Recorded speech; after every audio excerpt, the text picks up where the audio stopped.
All right, Leafs talk. JD Bunkis, Justin Bourne, trying to get in frame because it's different from the original screen than the one I saw. Now I look like a giant. Now I look too big. Got to move this back. Oh, wait, let's get it. That seems a little better. Leafs win. Dude, I got to be honest. That one felt like a schedule loss. It was their third game in 4 nights. They started really slow. They found a way. It seems pretty obvious. Was this one more complicated than they had the better finishers and the better goaltender? Yeah, I think that's really good analysis. Thanks, everyone. We will catch you next. I think that. Goodbye. That is. I couldn't agree more. By the way, I don't know if I said it on Kipper and Bourne or not, but I did bet Detroit tonight. It just felt like one of those nights where the Leafs have had all this reason to get up for great opponents. It's Boston, it's Jersey, it's whoever. This is Detroit, end of a road trip, the type of team that'll come in, that can score, probably hang 6 on you, and you call it a day. They just look so solid defensively, and it's bizarre because they don't have defensemen in. Okay, I have one little thought on this, and you and I have had some conversations about trying to find the new inefficiencies in leagues and how if you get a bigger player now, it's actually going to benefit you because the league has gotten so small. And I got to tell you, I really felt that tonight because Detroit's supposed to have a more physical identity. And granted, I haven't seen a lot of them this year, so I don't know if that's still the case. I know that that's some of the players that they've signed, but I think I texted you that they're probably the team I've seen the least of this year. I just haven't had a reason to tune into really any of their games. They haven't played the Leafs yet. It's just they haven't really hit the radar. But this is a team that's supposed to be kind of physical. At least that's what I thought. And Ernie and Kopp, and they got Perron, and all these guys are good but physical, yeah. But how many times was it kind of okay with Mete and, Hollowell and Sandin? And I had a couple of moments in this game going, yeah, Liljegren's having some physical, he's having some real physical moments out here. Yeah. It just really does feel like we are entering an even more, I don't want to say soft because that sounds like a pejorative, but right. It's a different NHL, especially in the regular season. I don't know if it's a form of load management, sort of the style of play that we're seeing here right now. I can't really put my finger on it, but it used to be the book on the Leafs was put the puck in deep and hammer them and force turnovers, and you're going to generate something and maybe outplay them. And again, Detroit did outplay them tonight, and they did use some of that strategy. It just, maybe it was the result a little bit more. Maybe I wasn't watching closely enough, but it doesn't feel like that is burning the Leafs the way that it used to. And it certainly isn't, considering the composition of their defense core is a bunch of guys shorter than me. I know. I'm 5'10". It doesn't make any sense. Honestly, man, I don't really know. I think that's another really good take. Just that game, I don't want to call it soft either, but it wasn't like it was a bang, physical affair. Soft. I need some kind of synonym book. I need a thesaurus quickly to give me what the description is, because soft implies that it's like these guys are, playing kind of half-hearted or something. Yeah, and that's not what I'm looking for here. Yeah, it's just not as physical. One thing that stands out to me when I watch the Leafs right now is they do win an awful lot of puck battles, and the weird thing to say is it feels like, outside of those few defensemen who haven't played much in the NHL, that they have the adults in the room. Like, they have David Kampf who will just, keep it along the wall when it should stay on the wall. Justin Hall does that too. Pontus Holmberg is now this new guy who gets above and does the right things. Their best offensive players, guys like Marner and Matthews, are notoriously good defensively anyway, and just so common that you see their forwards doing the right thing, and it doesn't allow the other team to maintain these series of chances where they're all over him and the Leafs in. Detroit had a lot of ozone time tonight, but it didn't really amount to a ton of danger against. So this is the other kind of thing I wanted to discuss about them defensively as a group. They clearly are doing this pack the paint thing that's really working for them, which is just clog the middle of the ice. It reminds me of the Raptors versus the Bucks in 2019, where they just said, all right, Giannis, let the guys shoot from the outside, but there's not going to be anything at the rim for you. We're going to put Marc Gasol down here. We're going to have whatever, Ibaka. This has been the Islanders under Barry Trotz. That's what they've done. And this is what the Leafs have been doing. And it's just, It's actually kind of working too well to the point where I'm going, why aren't more teams doing this on a regular basis? Because they do in playoffs and they do it to the Leafs. Yeah, well, it's really working for Toronto right now in the regular season because, they're getting pretty much every save that Matt Murray. So I had Kevin Woodley on my show. I shouldn't say pretty much. Kevin Woodley came on my show this week. Big data analytics goaltender guy. Said that since Murray has come back, he has not allowed a goal that was below expected, right? So technically by that measure, bad goals. He has not let in a bad goal. And that seems to continue with him. They're not putting him into stressful areas. He's looked great, and he was awesome tonight, and he came up with some really nice saves. The workload was high. He's never really looked out of position or as though he's swimming. He's been solid. This isn't to take anything away from him. But in terms of who you would want to play behind right now in the NHL, watching it night in, night out, it's this Leafs team. Nothing really gets through. There's not too many clear home plate. Think about the goals that Matthews and Marner scored tonight, where it's just two guys that know how to score, walking in and getting absolutely filthy clean looks. Yeah. Where are those shots for Detroit? Sure, they piled over 30 of them, but it's not like Toronto's giving you the front of the net. They're not giving you clear opportunities. They're not letting Matt Murray go post to post and have to make super athletic saves more than, once or twice a game. Just the formula that they're doing, I hate going so far as to say this night in, night out, but it really does feel like all they're doing is finally using the preseason or the regular season as a testing ground for the playoffs. Yeah. And every game I watch, I feel more and more confident about their chances there because this seems to be working for them. Yeah, no, it's not the most thrilling strategy to watch, but the other takeaway too is they've started really well over this last handful of games. Not tonight. Tonight they didn't start well. But if you look at this road trip, so they just had a 4-game road trip that they were perfect on. What? Pittsburgh, New Jersey, this one, and wherever else they played. I don't know. Minnesota. So perfect road trip. And 3 of those games, they were really good out of the gates, and they got the first goal.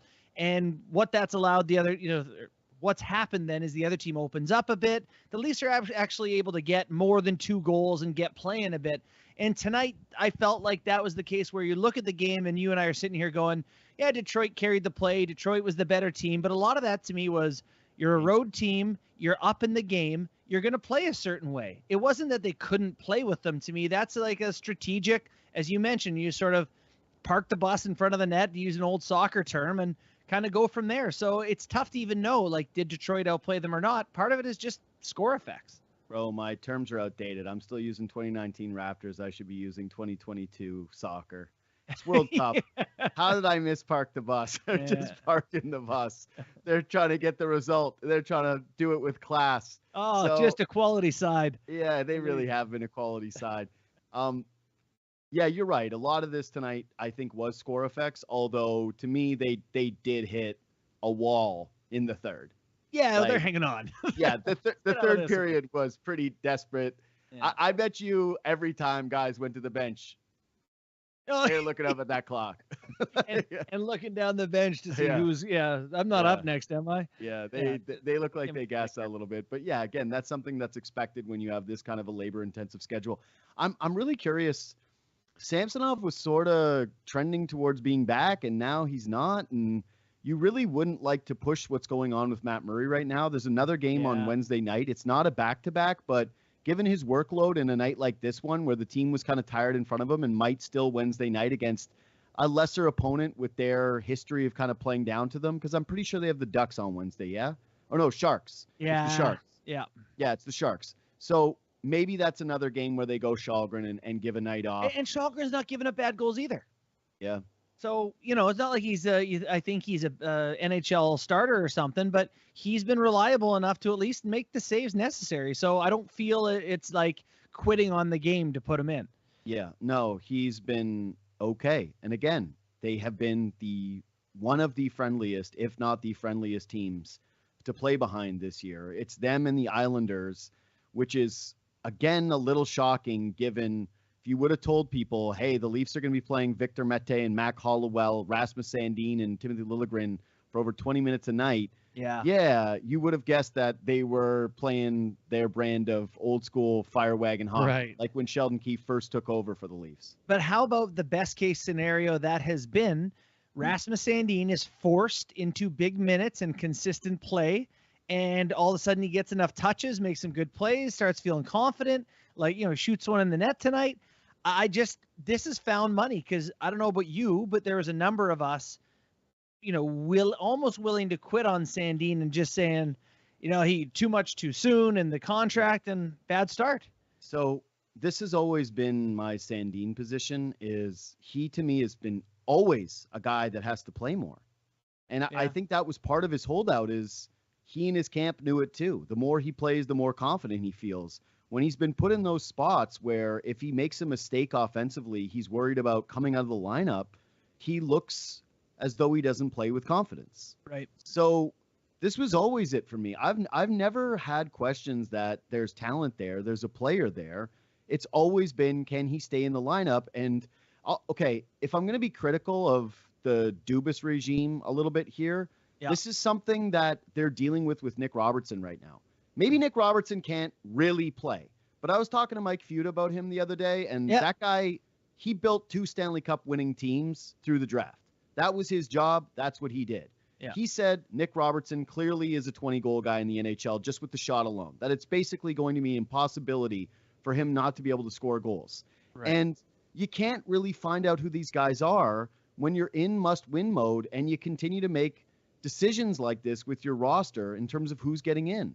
Yeah. And should the Leafs have signed Mark Giordano to a veteran minimum contract? No, duh. Like, I don't. That's pretty much the story of the season so far right now. Season. I was a little worried, by the way, with Gio tonight. He got crunched on one play in the late in the second, I want to say, or early in the third. It was shortly after the Marner's dive. And I know exactly the hit, and it was like, well, this would be terrible. Yeah, no, there it does come a point. I thought, who's it after him? It might be one of us. Like its names I don't know on the Marlies, honestly. Maybe that's where McKee was tonight. Anyway, they've kind of made these decisions to go with veteran players and have them take minutes from younger guys because they've been in win mode. Yeah. And so if a guy hasn't fit perfectly, they haven't really stuck with him. And Sheldon Keefe is guilty for this too, right? Does this mean you want Robertson to get a Sandin-like chunk of games here? I've been saying this for a month. As much as Dennis Malgin has looked good, this is how many games of Malgin now where it's been very pedestrian. Too many. Yeah, it's kind of been back to the Malgin magic has faded a little bit. You know what did it for me tonight? I text you. He went in on a loose puck up 2 goals in the third period and just went, I don't want to hit that hit. You take it. Yeah, and I get it because Malgin's the veteran. You can't send him down. To me, they should have made the decision of either sending Robertson down to the AHL and letting him just continue to play there. This is weird, like the Shane Wright thing, or play him every single night. But to me, in the modern NHL, in the salary cap era, especially in the flat cap era, you have to find out if some of your young guys can hit for you. And I mean hit for you as in be contributors on unbelievably cheap contracts. The Leafs have just not had that. Maybe Matthew Nyes is that guy, but Sandin hasn't been it really for this long. Liljegren, in the final year of his deal, gave them something, but had to come out in the playoffs, which, again, is understandable when it's a postseason. You have that tighter leash where you go, hey, we're not doing this. But if there's been one fly in the ointment for the Toronto Maple Leafs when it comes to, I think, overlooked narratives over the past few seasons, it's been they haven't found a way to mesh those two realities of bring some young guys up, let them play, and let them struggle through that, especially the offensive guys, because they're okay with the Holmbergs of the world, right? The guys who go out there and they say, hey, do nothing. And he goes, aye. Yeah. How do you get that job? That's a great job. That's a really great job, especially when Sheldon Keefe praises guys like that so much. It's so funny sometimes how much Keefe is Babcock. Just coaching through the media? Coaching through the media, but if you had to pick one guy Babcock would talk about and praise so far, it would be Holmberg doing exactly that. Knows where to stand. knows where to stand, can't pick out. His quote the other night was, I can't find a single thing he's doing wrong. And I went, that is an incredible quote. This is when you don't have to produce offense. Like, it's so easy to be, you always err on the defensive side. Like, should I go or not? Definitely not. Yeah. Like, your decisions are always made. You're half as effective because of that, but either way, it's been working for them. All right. The depth pieces aside, this is a Marner game. And here's the question of the podcast I have for you. Here's the title of the podcast. Is this now Mitch Marner's team? Like, not Austin Matthews' team. Until proven otherwise. You know, Matthews ripped one tonight. It was gorgeous. It was a shoot it in the net goal. It was 5-on-5. Nice little drop pass. Just not impactful, is he, though? Well, I'll tell you this. If there's one guy that I'm noticing tonight who, dive or no dive, draws a penalty on a penalty kill, who's playing better on both sides of special teams, who's now finding ways to score goals, who's getting more primary assists, who's turning pucks over in the offensive end, who's blocking shots, by the way, huge block shot for Mitch at the end of the second period. Yep. Like, he's got the point streak, and it's not a fluky point streak. It's a long-standing one that he's putting together. They put up that graphic now tonight. He's got a point in every game except, I believe, 2 this season. Yeah. This is a guy who was deeply criticized early on in the year, and basically from that point forward has been the Leafs' best player. And so this isn't a permanent thing. This isn't a Matthews can't change it or Matthews can't recover and find his old form. This is simply right now, is this Mitch Marner's team? Yeah, so I think the question is convoluted. It's chicken. No, I'm going to address it directly. It's the wrong question. Okay, what's the question? Well, it's not Mitch Marner's team if that's the question. It's the guy who just won the Hart Trophy and the Ted Lindsay and scored 60, and he's the face of the franchise, who was number 1 overall draft pick. It's Austin Matthews. But Mitch Marner's been the best player in the Leafs this year. Yeah. Far and away. He's been way better than Matthews. He's been, better than Tavares, who's been very good, better than the goaltenders. Without him, they are a totally different looking team. You mentioned the penalty kill. You rattled off the list of what he's been. You don't need to hear it from me again. He's been awesome. Kipper always says he's their engine, and that's great. I think it's him and Austin at the root of the question come playoffs. Is the engine still firing the same way? Is Austin still shooting it in the net in the same way? We haven't found that answer yet. So there's pressure on these two guys. Right now, one of them is performing the regular season. Mitch is. So I'll answer your question. No, it's not Mitch's team, but he's been the best player on the team. Are we sure? This could make so many people pissed off because I'm watching the Red Wings tonight. And I just wanted to troll the Red Wings half, but I also kind of believe this. Are we sure, though, that this can't end up being a bit of an Yzerman-Fedorov situation with the two of those guys?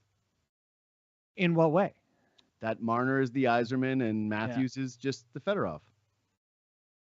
I don't think I understand who it's a compliment to or an insult to. That'd be great. I think it's a compliment to Marner because it's a compliment to both, right? I'm comparing them to both great players. Right. But you would not really say, like, who was the identity player of those Red Wings teams? Who was the engine? Who was the heart and soul? Who was the guy that, because when I think of an identity player, I go, who is this team playing like? And right now, they're playing like Mitch Marner. They're going through Mitch Marner. When he's bringing it every night, the rest of the team is kind of leading by example. Defensive forwards getting back, playing really well. Getting in on the forecheck, creating offense, killing penalties, playing on the power play. Like, he's playing the most minutes a night, and he's got the most points. And, to me right now, I would agree with that he is the heartbeat of this team right now. And the only reason that they've been able to survive this version of Austin Matthews has been him. And which is hilarious, by the way, because Matthews had a goal and an assist tonight, a goal and 2 assists last game. Like he's getting his finding points himself. Now. You can see that he's finding his level. And I think that's actually even more of a compliment to Marner is that Matthews can play well, and I still feel like Marner's playing better. Yeah. Yeah, and it's an interesting thing, though. They're going to need each other, much like Yzerman and Fedorov needed each other too. Come playoffs, they're going to play together, right? They're going to be on a line in playoffs. I can't wait to read the comments based on me saying this, by the way. But these guys, these guys are going to need each other. They're going to play together. you tend to think of playoffs when it comes to playoffs, and I'm just saying it again, like, can these guys find their way through? And if not, if it's Mitch's team, is Mitch going to wear as much of the weight of their failures as Matthews? I don't think so. I'm just going to say that right now, if John Tavares did his I'm taking off the C, and who is it going to? It would be Mitch Marner today. I mean, that's insane. That's an insane thing to say. I do not believe it's insane. I think that he's playing that well this year. Like, I think he's playing that well too. I just think that, when the team is looking down their bench at a guy in a big moment who they need, or they want someone to step up to the microphone to answer for the team and how they're performing, Austin has done that ably, even when he's played poorly. You don't think he has compared to Mitch? Well, I would counter that Mitch Marner is the guy that's literally done the two things that you're talking about. When they were in the middle of the rut, he was the one that stepped up and talked about him and Keefe having a good relationship and him having ownership that he needed to play better. Yeah. And when this team was in a funk and this team needed to turn the tides and they got back home after that West Coast road trip, it was Mitch Marner that stepped up with his play. And if you're looking down the bench, he's been their MVP ever since. So it's kind of like, yeah, has Matthews been that guy in the past? Absolutely, he has been.